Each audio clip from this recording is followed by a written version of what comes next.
नमस्कार, आदाब, जय हिंद साथियों। आइए बात करते हैं भिवंडी शहर में टोरेंट पावर की। हालांकि सरकार की अपनी एक नीति होती है और सरकार बनाई इसलिए जाती है कि जनता की जो मूलभूत समस्याएं हैं उस पर ध्यान रहे सरकार का। पानी, बिजली, साफ सफाई, इस पर सरकार का ध्यान होना चाहिए। मगर भिवंडी शहर की कहानी एकदम उलट है। ना यहाँ लोगों को साफ़ सुथरा पीने को पानी मिलता है, ना ही ठीक ठाक सड़कें मिलती हैं, और साफ़ सफाई का तो वाह वाह है। हर तरफ कचरा ही कचरा मिलेगा। मगर इन कचरों, पानी, रास्तों के नाम पर भिवंडी निजामपुर शहर महानगर पालिका हर साल 1-2 करोड़ नहीं, कई करोड़ रुपए कागज़ों पर खर्च करती है। मगर शहर की समस्या ज्यों की त्यों है। बहरहाल हम बात कर रहे थे टोरेंट पावर पर। आज 15 अगस्त 2023 है और भारत की आज़ादी का 76वां साल पूरा हुआ और अब हम 77वें साल में प्रवेश कर चुके हैं। और आज 15 अगस्त के दिन टोरेंट भगाओ अभियान भिवंडी शहर के लोग उसमें शामिल हुए। वजह टोरेंट पावर की महंगी बिजली और टोरेंट पावर का अत्याचार। टोरेंट पावर के अत्याचार को लेकर 2007 से अब तक लोग धरने मोर्चे ही कर रहे हैं, मगर टोरेंट अपनी जगह पर मौजूद है और बिजली की जो यूनिट की दरें हैं, यानी रेट है, वो दिन प्रतिदिन बढ़ता चला जा रहा है। भिवंडी शहर के लोग वो खुशनसीब नागरिक हैं इस देश में जो पूरे देश में सबसे महंगी बिजली इस्तेमाल करते हैं। बहरहाल भिवंडी शहर के खंडूपाड़ा रोड पर बाबा होटल के पास आज फिर एक बार टोरेंट भगाओ संघर्ष समिति के बैनर तले एक प्रोग्राम का आयोजन किया गया। इस प्रोग्राम का नेतृत्व एडवोकेट किरण चन्ने कर रहे हैं और इनके साथ पूरी एक टीम है। इसी टीम में एक भिवंडी शहर के जाने माने सामाजिक कार्यकर्ता तुफैल फारूकी ने भी अपने भाषण में कुछ इस तरह की बातें कही जिसकी भिवंडी शहर में सख्त ज़रूरत है। आइए सुनते हैं क्या कहा तुफैल फारूकी ने।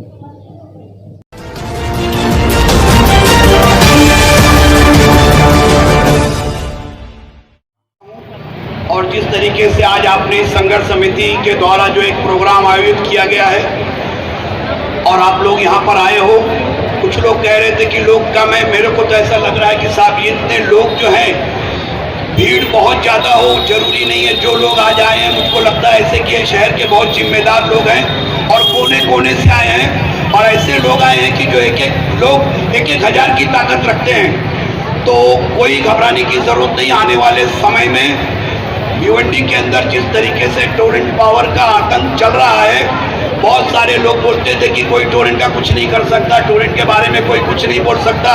लेकिन जिस तरीके से ये आवाज़ उठी है और आंदोलन इसके पहले हुआ और मुसलसल शहर से लेकर ग्रामीण तक की जनता जागरूक हो चुकी है, इसी तरीके से टोरेंट के आतंक की जिस तरीके से पूरे शहर और ग्रामीण में आग लगी हुई है, तो एक बार इसी तरीके से आग जंगल में लगी हुई थी और एक छोटी सी चिड़िया अपने चोंच में पानी भरकर उस आग बुझाने की कोशिश कर रही थी। तो बहुत सारे लोग, देखने वालों ने कहा, अरे छोटी सी चिड़िया, ये जंगल की आग बहुत बड़ी है, तेरे एक चोंच पानी से आग बुझने वाली नहीं है। तो चिड़िया ने क्या जवाब दिया था मेरे दोस्तों और साथियों? चिड़िया ने कहा था कि जब जंगल के जलने का इतिहास लिखा जाएगा तब हमारा नाम आग बुझाने वालों में लिखा जाएगा, आग लगाने वालों में नहीं लिखा जाएगा।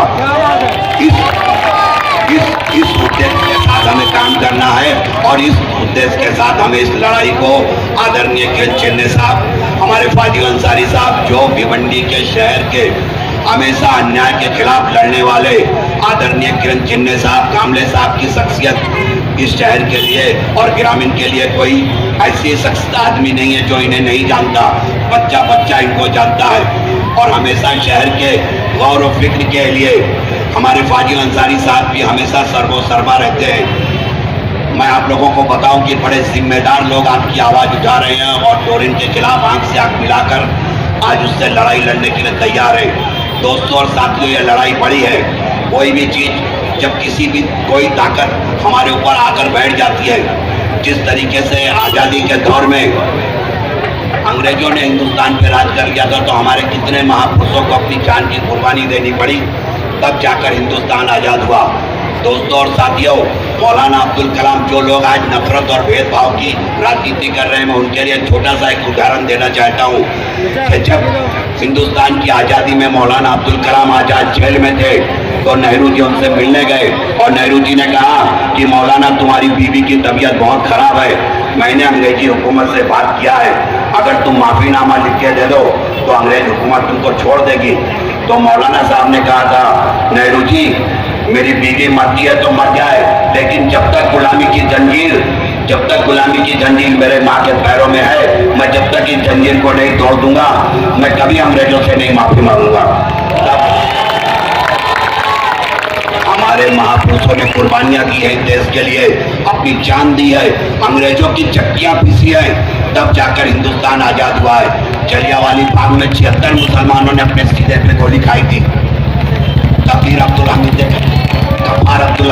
गफ्फार खान ने कहा था अंग्रेजों से कि तुमने हमारे शांतिपूर्वक आंदोलन करने वालों पे गोलियां चलाई, तब अंग्रेज हुकूमत ने कहा कि ये भाग रहे थे, इसके लिए मुझे गोली चलानी पड़ी।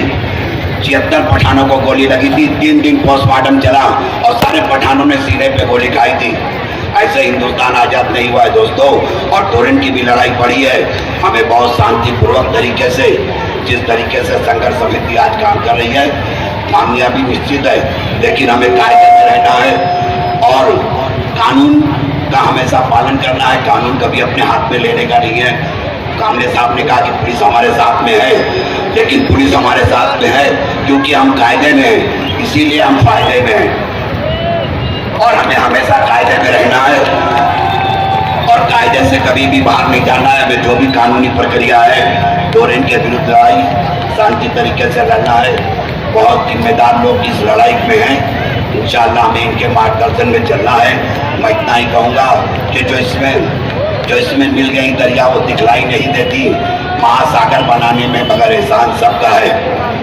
दोस्तों और साथियों, एक चीज याद रखना, जो नफरत का माहौल बनाया जा रहा है, हमें इस तरीके के माहौल से भी लड़ना है, बहुत ही शांति और अमन के साथ। कि गुलशन में गुल गिरे तो गुलिस्तान रो पड़े, ऐसी हवा चलाओ मेरे देशवासियों कि हिंदू का घर जले तो मुसलमान रो पड़े। जय हिंद, जय भारत।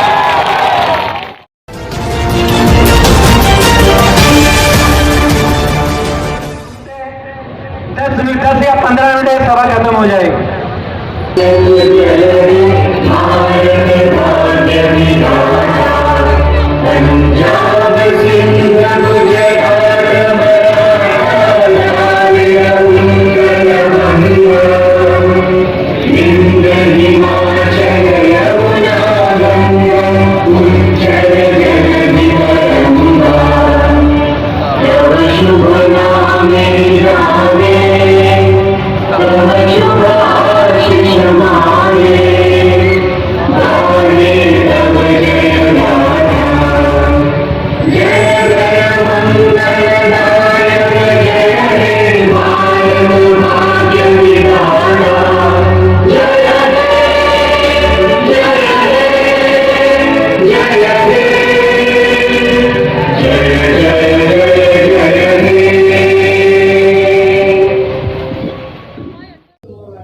वैसे भी एक ख़ास बात है, भिवंडी शहर की पत्रकारिता में मेरा करीब करीब ये 30वां साल है और भिवंडी शहर में रहने का जो मेरा अनुभव है वो करीब 51 साल का है। इन 51 सालों में मैंने यहीं पढ़ाई की और यहीं इतना बड़ा हुआ और बाल सफ़ेद हुआ।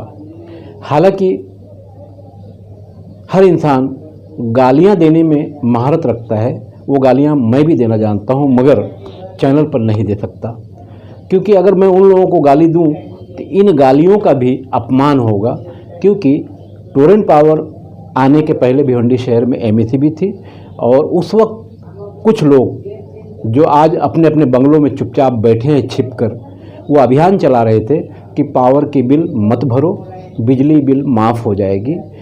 इनका एक हाथ एमएससीबी की तरफ था लोगों को मिसगाइड करने में, दूसरा हाथ टोरेंट आ रही थी तो उनके साथ में था। एमएससीबी दिवालिया होकर भिवंडी शहर से चली गई और टोरेंट पावर आ गई। उसके बाद लोगों ने धरने मोर्चे भी शुरू कर दिए जब टोरेंट का जुल्म लोगों को समझ में आया। इसमें कुछ ऐसे लोग भी थे जो उस वक्त उनकी ही सत्ता थी और अपनी ही सत्ता के खिलाफ टोरेंट का विरोध भी कर रहे थे। बहरहाल भिवंडी शहर की जो हालत है, मुंबई से करीब करीब 50 किलोमीटर की दूरी पर यह शहर आज भी अति पिछड़ा शहर है। हालांकि इस शहर से कपड़ा तैयार होकर हिंदुस्तान के कोने कोने में ही नहीं, दुनिया के दूसरे हिस्सों में भी जाता है। हालत भिवंडी शहर की ऐसी है कि इसको महाराष्ट्र से अलग करके केंद्र शासित कर देना चाहिए, ताकि भिवंडी शहर को कुछ ऐसी सुविधाएं जो नागरिकों का अधिकार है वो मिल सके। मेरी ये वीडियो आपको कैसी लगी मुझे कमेंट करके ज़रूर बताइएगा। लगता है कि शहर के बहुत जिम्मेदार लोग हैं।